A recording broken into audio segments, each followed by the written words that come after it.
মা কি করছো? আরে এক্সাম চলছে না, এখন আর ক্লাস কিসে? কি ব্যাপার বলতো, তোকে আজকে এত হাসি খুশি লাগছে? মতলবটা কি? মা আমি কি তোমার কাছে শুধু মতলবের জন্য আসি? আচ্ছা মা, তুমি আর বাপি খুব হ্যাপি তাই না? জানো আমি মাঝে মাঝে ভীষণ প্রাউড ফিল করি যে তোমাদের মতো দুজন মানুষ আমার বাবা মা। সত্যি রে, সেই 17 বছর বয়সে এই বাড়িতে বউ হয়ে এসেছে। এতগুলো বছর তোর বাবা একদিনের জন্য আমাকে অসম্মান করেনি। ভীষণ ভালো মানুষ। তুমি কি কম ভালো? তুমি পৃথিবীর শ্রেষ্ঠ মহিলাদের মধ্যে একজন। এক মিনিট, ঘটনা কি? খুব তেল দিচ্ছিস, কত টাকা লাগবে বল, বলে ফেলি। মা তুমি আমাকে এই মূল্যায়ন করলা, আই এম ভেরি সিরিয়াস। বুঝলাম, বল। মা তুমি আর বাপি তো রোজ সন্ধ্যায় বেরো তাই না? ওই আমার একটা বান্ধবী আছে না, জয়া, যাও না একদিন ওদের বাসায়, ওর বাবা মার সাথে পরিচিত হয়ে আসলা। ও এই ঘটনা, তাই তো বলি যে আমার ছেলে হঠাৎ করে আমার সঙ্গে গল্প করতে আসলো। তবে যাই বলিস, মেয়েটাকে কিন্তু আমার খুব পছন্দ, খুব লক্ষ্মী মেয়ে। এটাই তো মা, আমি তো তোমাকে এই কথাটাই বলতে যাচ্ছিলাম। আচ্ছা হয়েছে তো, বুঝছি। বাবাকে বলবো, খুশি? বলো মা। আমি তো বুঝতে পারছি। জি মা।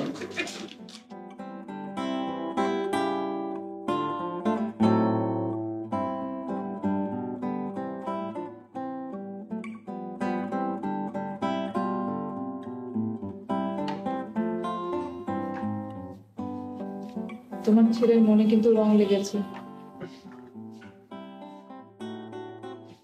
ভালো তো, এই বয়সেই একটা ছেলের মনে রং লাগা, এটা তো ভালো। মাঝে মাঝে তো আমি ভুলেই যাই যে আমাদের একটা ছেলে আছে। মনে হয় যে পেইং গেস্ট রেখেছি, আমাদেরকে ভাড়া দেয় আর আমার বাসায় থাকে। উজবুক একটা ছেলে। কি যে বলো না তুমি, আমাদের ছেলে অনেক লক্ষ্মী। আজকালকার ছেলেদের তো দেখি আমি, ও মোটে ওদের মতো না। মায়েরা তো ছেলের পার্মানেন্ট উকিল। আমি কি চাইলে তোমাকে বলতে পারবো যে ও একটা লেজি, ইনডিসিপ্লিন? সান্নিধ্যের এক বান্ধবী, ওই যে আমাদের বাসায় আসে, জয়া, মিষ্টি করে দেখতে মেয়েটা। ওই উজবুকে আবার বান্ধবী আছে নাকি? ভালো ডেভেলপমেন্ট তো। থামবে তুমি? বাবারা কখনো ছেলে সম্পর্কে এরকম বলে? সান্নিধ্য জয়াকে ভালোবাসে। Very natural. জয়াকে তো ও ভালোবাসবে, কিন্তু জয়া মেয়েটা এই উজবুককে ভালোবাসে কিনা সেটা কি কনফার্ম হয়েছে? আই দেখো, তুমি কিন্তু আমার ছেলেকে অনেক বেশি আন্ডারস্টিমেট করছো। খুব খারাপ। হাজারো ছেলেরা তো আমারও, আমি তো চিনি। একদম বাপের মতো হচ্ছে।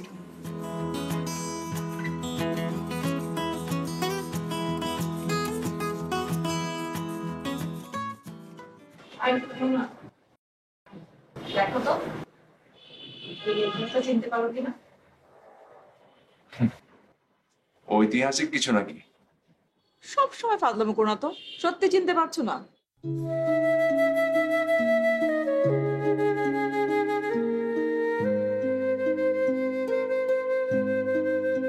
তোমার নেকলেস তোমাকে অনেকবার পড়তে দেখেছি। অবশ্য অনেকদিন হয় তুমি পড়ো না। বাবা, এত কিছু খেয়াল করো? আমার সমস্ত খেয়াল যে তোমার দিকে, সেটা তুমি এখনো বোঝো। জানো, আমি যেদিন প্রথম তোমাদের বাড়িতে এলাম, সেদিন তোমার মা এই নেকলেসটা আমার গলায় পরিয়ে দিয়েছিলেন। আমিও ভাবছি জয়া যেদিন এই বাড়িতে আসবে, আমি এই নেকলেসটার গলায় পরিয়ে দেব। বাহ, ছেলের বিয়ের ডেটও ফিক্স করে ফেলেছো নাকি? ওই আমাকে তো কিছু বলনি। বলবো তো, ঢং করো না তো। কারণ কথাই তো ছিল সান্নিধ্যের পরীক্ষা শেষ হলেই আমরা জয়ার বাবা মার সঙ্গে দেখা করব। আর তাছাড়া ওনারাও খুব চাইছে আমরা একবার যাই। আমি ঠিক করেছি 2-1 দিনের মধ্যে ফোন করে একটা ডেট ফিক্সড করে দেখা করে আসবো। সেটাই, ছেলে মেয়েরা এখন নিজেরা পছন্দ করে ফেলে, বাবা মায়ের আর কি করার থাকে। বিয়ের ডেট ওদের সুবিধা মতো, শপিং ওরা নিজেরা করবে, ইভেন্ট প্ল্যানিং সব ওরা নিজেরা করবে। ইনফ্যাক্ট হানিমুনে কোথায় যাবে তাও বিয়ের আগে ওরা ঠিক করবে। আমাদের কাজ কি? আমাদের কাজ হলো 2 হাত ভরে টাকা খরচ করা আর প্রোগ্রামে দিন ওয়েল ড্রেসড হয়ে গেস্ট রিসিভ। খারাপ কি? করুক না ওদের মতো। আমাদের সময় তো আর এত ফ্রিডম ছিল না, কোনো কিছু ইচ্ছে করলেও বলতে পারতাম না।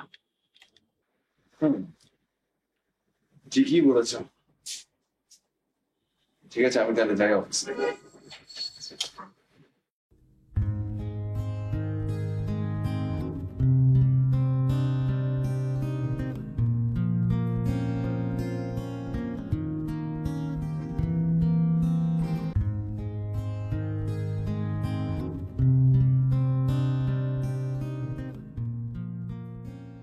হ্যালো, আমি মন্দিরা বলছি। চিনতে পারলাম।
জাফর,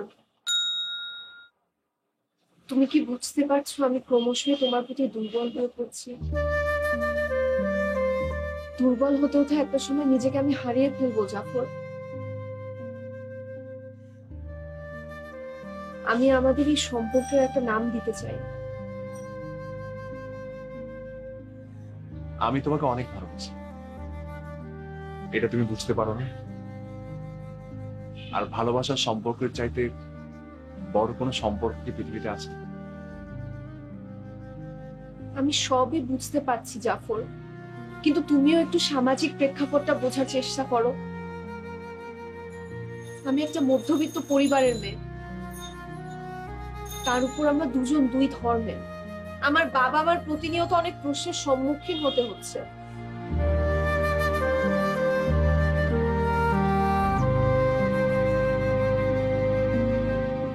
বিশ্বাস রাখো আমার।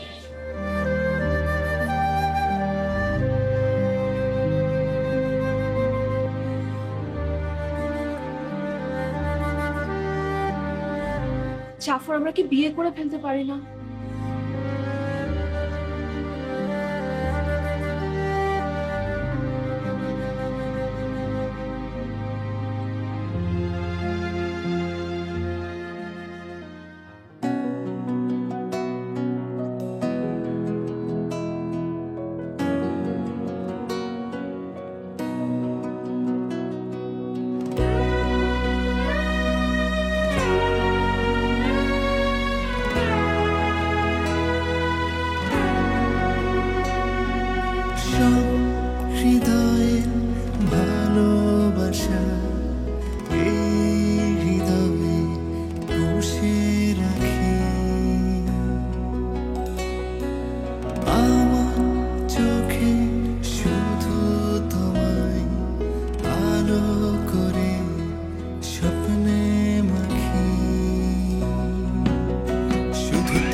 কি ব্যাপার যাবো এখন দাঁড়িয়ে আছো হবে না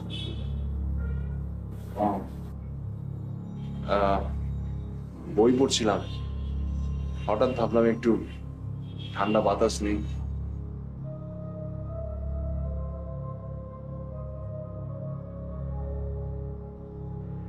আমি কিন্তু তোমার চেহারায় স্পষ্ট টেনশনের ছাপ দেখতে পাচ্ছি। কি নিয়ে এত টেনশন করছো বলো তো? আরে না না, সিরিয়াস কিছু না, একটু নস্টালজিক হয়ে গেছে। তোমার সঙ্গে এতগুলো বছর ধরে আছি, তোমার কিছুই আমার অজানা নয়। তুমি কি কি কারণে নস্টালজিক হতে পারো সেটাও আমি জানি। কিন্তু জাফর, এই এতগুলো বছরে এতটা অস্থির আমি তোমাকে কখনো দেখিনি। কি হয়েছে বলবে? আহা, তুমি খামোখায় একটু বেশি চিন্তা করছো। ওরকম কিছুই না, তুমি একটা কাজ করো, এক কাপ চা নিয়ে আসো। এত রাতে চা? আশ্চর্য, সারা রাত তাহলে না ঘুমিয়ে কাটাতে হবে কিন্তু। কাটালামি না হয়, একটা কাজ করেছিল, আজকে সারা রাত বসে ওই সামনেদের বিয়ের প্ল্যানিং।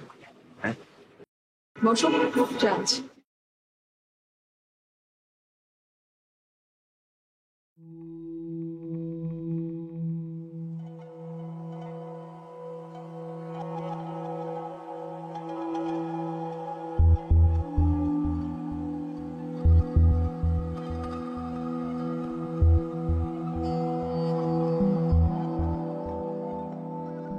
এক গ্লাস জুস করে দেই, খেলে হয়তো দুর্বলতা কেটে যাবে। ওয়েদার চেঞ্জের কারণে সামান্য ফ্লু হয়েছে, তার জন্য তুমি এত অস্থির হচ্ছ কেন?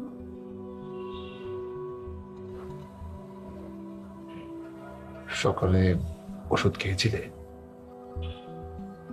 এতটা বছর আমি নিজেকে সামলেছি কারো সাপোর্ট ছাড়া। কিভাবে জীবন যাপন করতে হয় সেটা আমি জানি। তুমি টেনশন করো না। টেনশন কি আর এমনিতে এমনিতে করি? তোমার অফিসে লেট হয়ে যাচ্ছে, তুমি অফিসে যাও, আমি একটু রেস্ট করি। তাহলে তুমি লাঞ্চটা করে নিও, আর বিকেলে আসার সময় কি আনবো? চার সঙ্গে কি খাবা? এত বেশি কেয়ার পেয়ে আমি হ্যাবিচুয়েটেড না। এত বেশি কেয়ার পেলে আমার খুব আনইজি লাগে। তুমি যাও, অফিসে লেট হয়ে যাচ্ছে তোমার।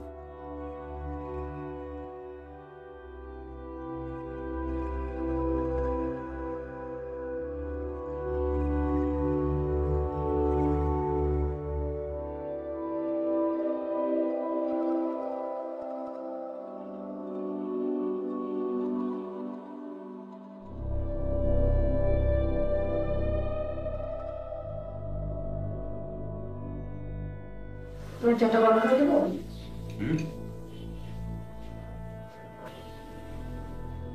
কেন? না, তুমি তো আগুন গরম চা খাও, চা ঠান্ডা হয়ে যাচ্ছে, চুমুক দিচ্ছ না, তাই বললাম। ও না, ঠিক আছে।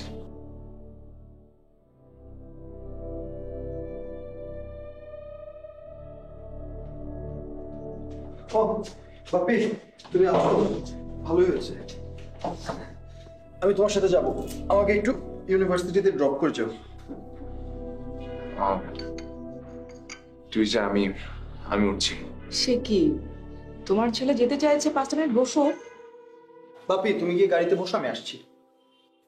আরে শোন, আমার অন্য দিকে মিটিং আছে, তুই তো ইউনিভার্সিটি চলে যা, আমি অন্য রাস্তা দিয়ে যাবো।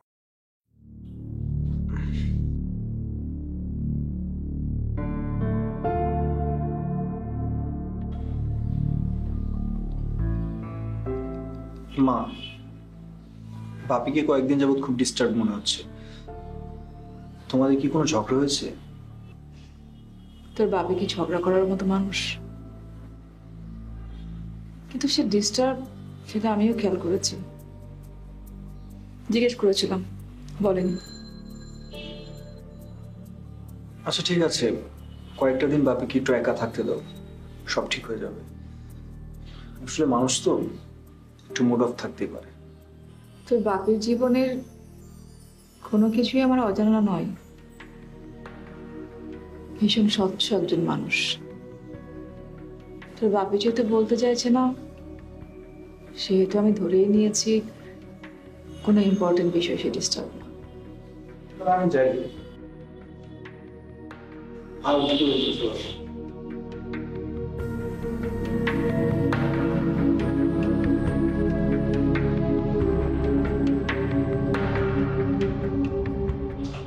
আরে বাপির গাড়ি না?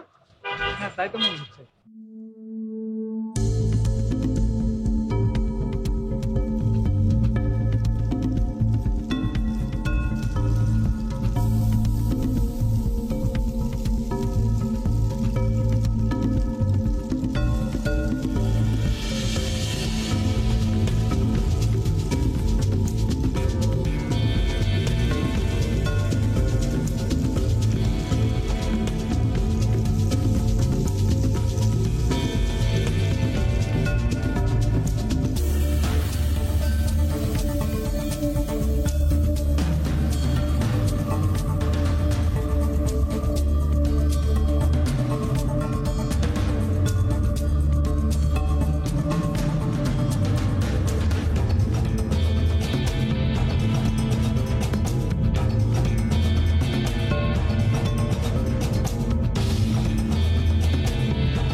বাবু, হ্যাঁ দোস্ত, কেমন আছিস?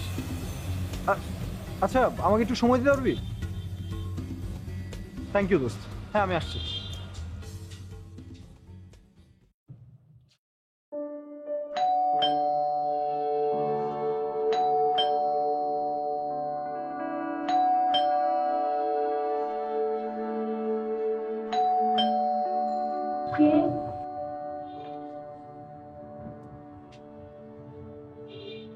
জি, কাকে চান? আমি যতদূর জানি এ বাড়িতে আপনি ছাড়া কেউ থাকেন না, আপনাকেই চাই। মানে? মানে হচ্ছে আপনার সাথে একটু কথা বলতে চাই। কিন্তু আমি তো আপনাকে চিনি না, আমি আপনার সাথে কি কথা বলবো? ওকে, আমি সান্নিধ্য।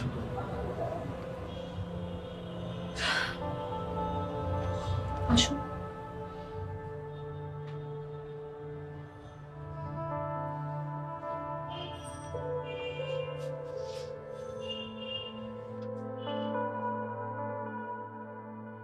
বলুন। দেখুন, আমি এখানে এসেছি কিছু প্রশ্নের জবাব জানার জন্য। উত্তরগুলো ঠিকঠাক মতো পেয়ে গেলে আমি এখান থেকে চলে যাব। আপনাকে বেশিক্ষণ বিরক্ত করব না। কি প্রশ্ন আপনার, বলুন? আমার প্রথম প্রশ্ন, আমার বাবা জাফর কবির কেন প্রতিদিন আপনার এখানে আসে? আমি যতদূর জানি আপনাদের মাঝে কোনো বিজনেস রিলেশন নেই। তাহলে রিলেশনটা কিসের? আমি এটাও জানি আপনি এবারই প্রথম বাংলাদেশে এসেছেন। সান্নিধ্য, এই প্রশ্নগুলো আপনি আমাকে না করে মিস্টার জাফর কবিরকেই করুন। জবাব পেতে আপনারই সুবিধা হবে। দেখুন, আমি প্রশ্ন করেছি জবাব পাওয়ার জন্য। আমার সাথে স্মার্টনেস দেখাবেন না। স্মার্টনেস তো আপনি দেখাচ্ছেন। কেন এসেছেন আপনি এখানে? আমি আপনার কোনো প্রশ্নের উত্তর দিতে একদমই বাধ্য নই। অবশ্যই আপনি বাধ্য। আমার বাবার পাশে আমার মায়ের মতো স্ত্রী থাকা সত্ত্বেও আমার মায়ের সাজানো ফুলের বাগানে সাপ হয়ে প্রবেশ করার কোনো অধিকার আপনার নেই। আর আপনাদের মতো মেয়েরা তো সবই করতে পারে। Shut up, shut up. বেশি বাজে বকবেন না। দেখুন, আপনাকে আমি শেষবারের মতো সাবধান করে দিচ্ছি, আমার বাপি এবং আমার মায়ের সম্পর্কের মাঝে কোনো ধরনের প্রবলেম সৃষ্টি করলে আমি কিন্তু আপনার বড়সড় সর্বনাশ করে ফেলব। ছেলে হয়ে একজন মেয়েকে সর্বনাশের হুমকি দেওয়া কিন্তু কাপুরুষের লক্ষণ। অবশ্য আপনার গায়ে তো কাপুরুষেরই রক্ত বইছে। Don't cross your limit. আপনি আমার এবং আমার বাপির ভালো মানসিকতা বলে সুযোগ নিচ্ছেন। আমার বাপি 100% একজন ভালো মানুষ। এত বাপি বাপি করে গলা ফাটিয়েন না।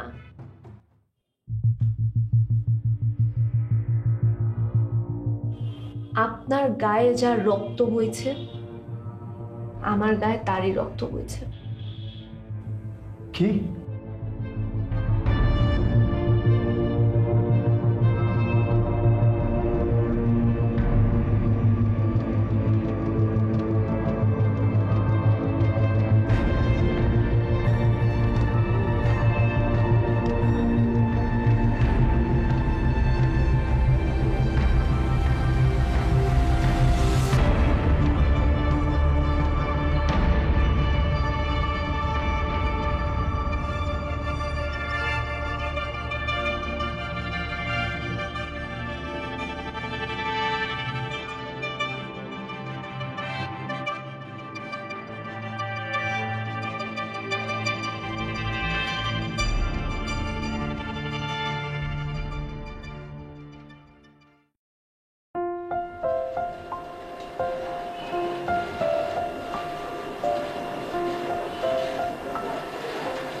কি ব্যাপার?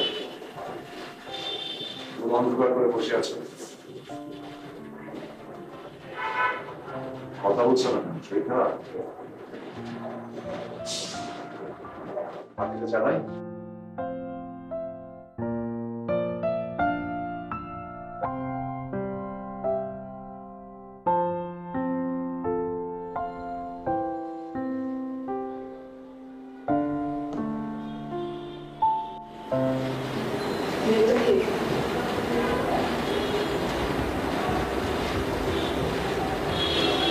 কোন মেয়েটা? কোন মেয়েটা জানোই না? না জাফর, অন্ডামির একটা সীমা থাকা উচিত। ছি! এতগুলো বছর তুমি আমার সঙ্গে এইভাবে প্রতারণা করেছো। আমার তো ভাবতে লজ্জা লাগছে যে গত 26টা বছর আমি তোমার সঙ্গে সংসার করেছি। Don't touch me! I just hate you! আমি তোমার সামনে হাত জোর করছি, আমার কথা একটু শোন না, নরে।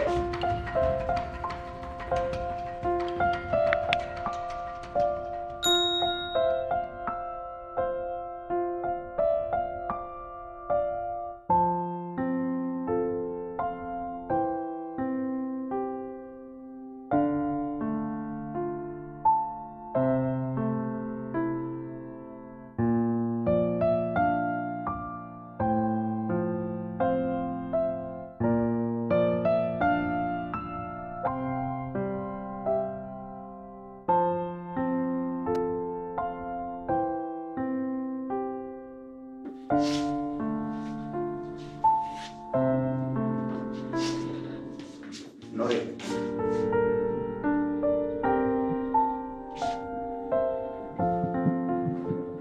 নরে, তোমার যা ইচ্ছে তুমি তা করো, কিন্তু আমার কথাটা তো একটা শুনবে।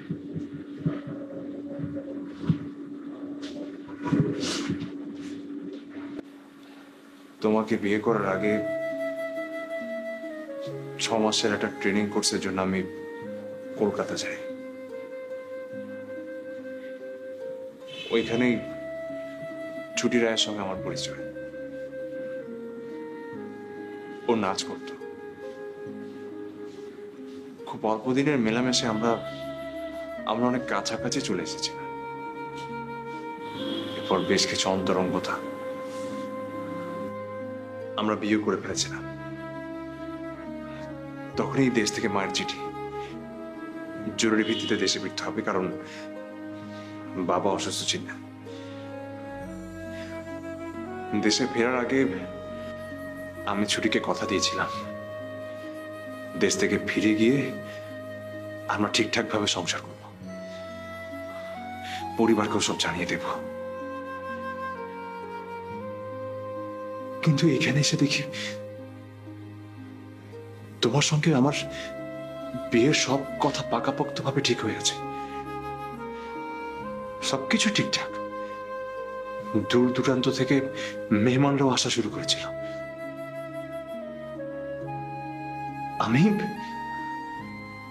আমি তখন কাউকেই কিছু বলতে পারছি না। একদিন বাধ্য হয়ে মাকে সব বলে ফেলি যে আমি আর ছুটি বিয়ে করেছি।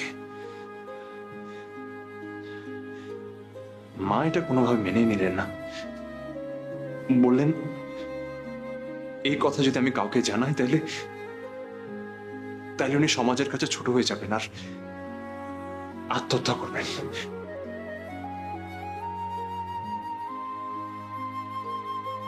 আমি আমি বাধ্য হয়ে ছুটিকে তখন চিঠি লিখে জানিয়ে দিয়েছিলাম যে ওর সাথে সম্পর্ক রক্ষা করা আমার বেশ নেই।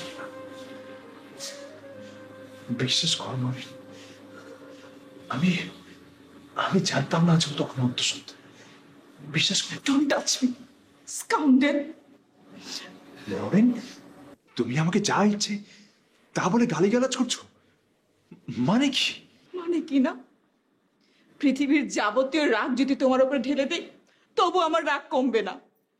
মিষ্টি মিষ্টি কথা বলে গত 26টা বছর তুমি আমার সঙ্গে অভিনয় করেছো। বিনিময়ে তুমি কি ভাবছো আমিও সারাটা জীবন তোমার সঙ্গে অভিনয় করে যাব? Just impossible. তোমার মতো বাজে লোকের সঙ্গে এক ছাদের নিচে থাকা আর সম্ভব না। কাল সকালে আমি চলে যাব। আর খবরদার আমার সঙ্গে কোনো রকম যোগাযোগ করার চেষ্টা করবে না।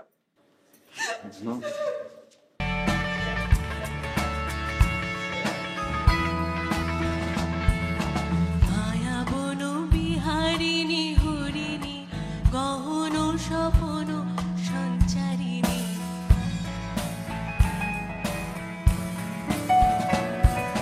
মায়া বন বিহারিণী হরিণী গহন স্বপন সঞ্চারিণী কেন তারে ধরিবারে করিবন অকারণ মায়া বন বিহারিণী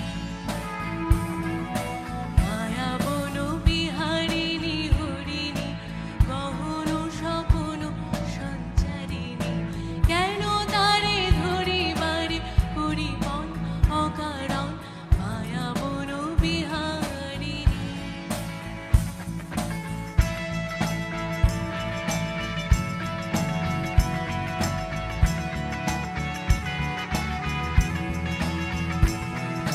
থাক থাক নিজ মনে দূরেতে আমি শুধু বাঁশরীর সুরেতে থাক থাক নিজ মনে দূরেতে আমি শুধু বাঁশরীর সুরেতে পরশ করিব প্রাণ মন অকারণ মায়া বন বিহারিণী বাপি, আমি যে তোমাকে কতটা ভালোবাসি সেটা আমি তোমাকে বোঝাতে পারবো না। তোমার একমাত্র সন্তান হিসেবে এতদিন যে আমার অহংকার, যে গর্বটা ছিল, সেটা আজ মরে গেছে। আমার এই 25 বছর বয়সে কেউ যখন এসে বলে সে আমার বাবার ভালোবাসার অংশীদারিত্ব চায়, সেটা কি আমার জন্য মেনে নেওয়া সহজ? কি রে সান্নিধ্য, বাবার অন্যায়ের প্রশ্রয় দিচ্ছিস বসে বসে? তোদের পক্ষেই সম্ভব, কাল সাপের বাচ্চারা। মা, তুমি এভাবে কথা বলছো কেন? এত পুরনো একটা ঘটনা নিয়ে এইভাবে রিয়েক্ট করা কি আছে? তুই চুপ কর। ঘটনা পুরনো হলেই কি তার গুরুত্ব কমে যায়?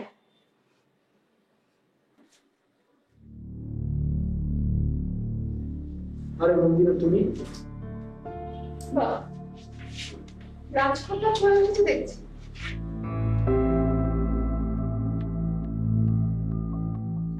মা, কি বলছো এসব? তুই চুপ থাক, যা বুঝিস না সেটা নিয়ে কথা বলবি না। তা মেয়ে, কি লোভে এখানে এসেছো? কিছু উদ্দেশ্য নিয়েই এসেছি আমি আপনাদের কাছে। উদ্দেশ্য নিয়ে যে এসেছো সেটা তো বুঝতেই পারছি। আমি নিশ্চিত তোমার মার এবং তোমার সঙ্গে জাফরের নিয়মিত যোগাযোগ আছে। প্লিজ নরেন, সবকিছু না জেনে কোনো মন্তব্য করো না। আমি জেনেই বলছি। তোমার কি ধারণা কোন অধিকার আদায়ের জন্য ও এখানে এসেছে সেটা আমি বুঝি না? চারপাশের অধিকারবিহীন কিছু সম্পর্কের মাঝে থেকে কি অধিকার আদায় করতে আসবো বলুন? কি বলতে চাও তুমি? দেখুন, জন্ম হওয়ার আগের থেকে আমি অবাঞ্ছিত। আমি জানতাম না আমার অস্তিত্বের কথা, আমি জানতাম না আমার বাবা আমার কথা জানতেন কিনা। সামাজিক দায়বদ্ধতা এড়ানোর জন্য আমার মা আমাকে জন্ম দিয়ে জলপাইগুড়ির একটা আশ্রমে রেখে গিয়েছিলেন। যখন আমার 5 বছর বয়স, তখন জলপাইগুড়ির একটা খ্রিস্টান দম্পতি আমাকে অ্যাডপ্ট করেন। যখন থেকে আমার বুঝ আসে আমি তখন থেকেই জানতাম আমার মুসলিম বাবা এবং আমার হিন্দু মা আমাকে অস্বীকার করে পৃথিবীর দু কোণায় দুজন খুশিতে সংসার গড়ে তুলেছেন নিজেদের।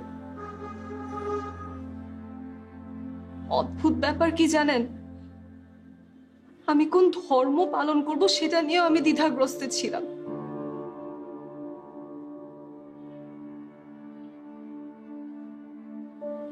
আমি যেখানে যেতাম আমার শুধু মনে হতো সবাই মনে হয় আমার দিকে বাঁকা দৃষ্টিতে তাকিয়ে আছে।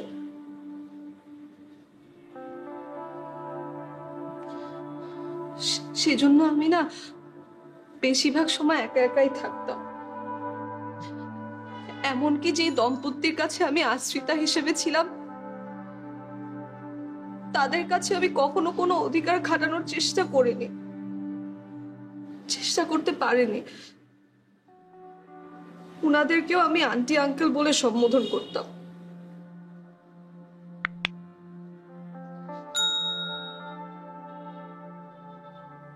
বাবা মা ডাকের মধ্যে যে ব্যাকুলতা, যে আকুলতা, সেটা যে আমার মধ্যে ছিল না তা না, কিন্তু আমি কখনো সেটাকে প্রশ্রয় দেইনি।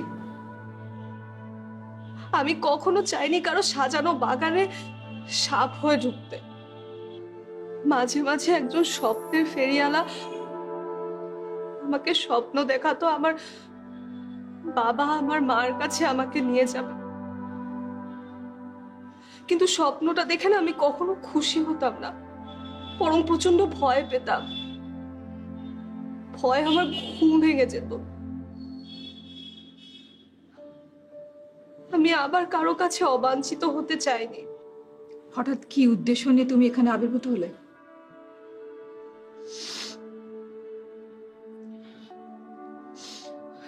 বেশ কিছুদিন ধরে আমি কিছুটা অসুস্থ। অসুস্থতার কথাও কাউকে বলতে না ভীষণ অস্বস্তি লাগতো। মনে হতো আবার মনে হয় কারো বোঝা হয়ে দাঁড়াচ্ছি। একবার অসুস্থতা এমন পর্যায়ে চলে যায় আমার বেশ কিছুদিন হাসপাতালে থাকতে হয়েছিল। পরীক্ষার রিপোর্ট কি আসলো? কি আর আসবে, জীবনটাও আমাকে বোঝা মনে করছে। ব্লাড ক্যান্সারের মতো মরণ ব্যাধি রোগের জীবাণু আমার শরীরে বাসা বেঁধেছে। ডাক্তাররা আমাকে আর বেশি দিন সময় দেয়নি।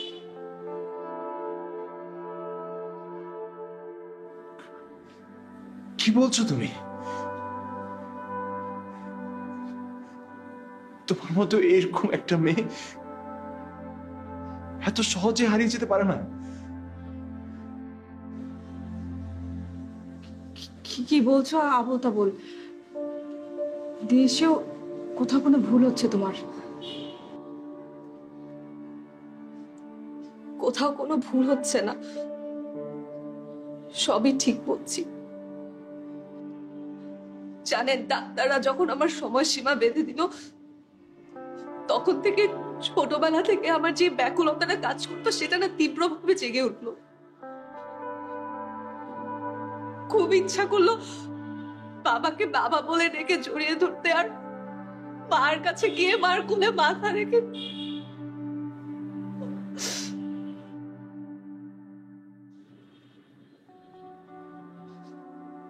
খবর নিয়ে জেনেছি আমার মা তার স্বামী এবং 2 সন্তান নিয়ে অস্ট্রেলিয়াতে সুখে শান্তিতে আছেন। বাবাও তার পরিবার নিয়ে সুখে আছেন বাংলাদেশে। আমি শুধু চেয়েছিলাম কাউকে কিছু না জানিয়ে আমার বাবা মাকে শুধু একটা নজর দেখে যাব, কিন্তু এখানে এসে ধরা পড়ে গেলাম। খামোখাই আপনাদের সবার মধ্যে একটা অশান্তি সৃষ্টি করলাম।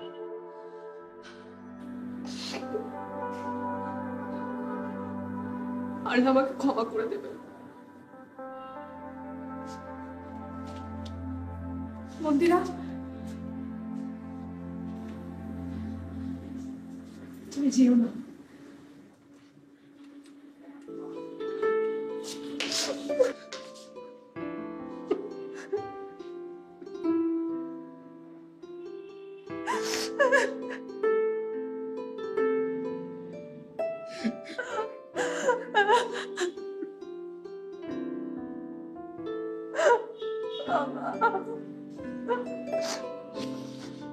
বাবা, বাবা আমাকে যেতে দাও বাবা, আমার যাওয়ার সময় হয়ে গেছে বাবা, আমাকে যেতে দাও বাবা, আমাকে যেতে দাও বাবা। কটা দিন বাবার কাছে থেকে যাও মা।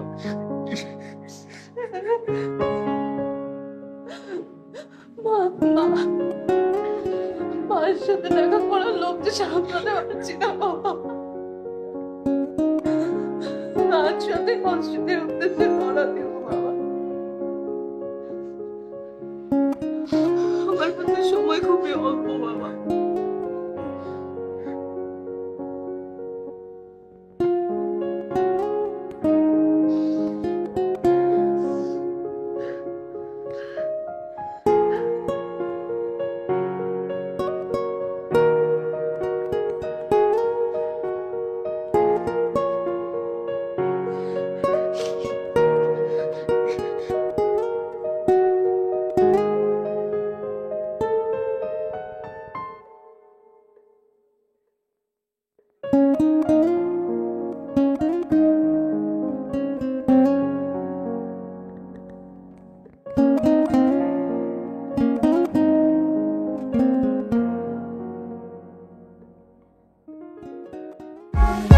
For more updates, subscribe and press the bell icon on YouTube app and never miss another update.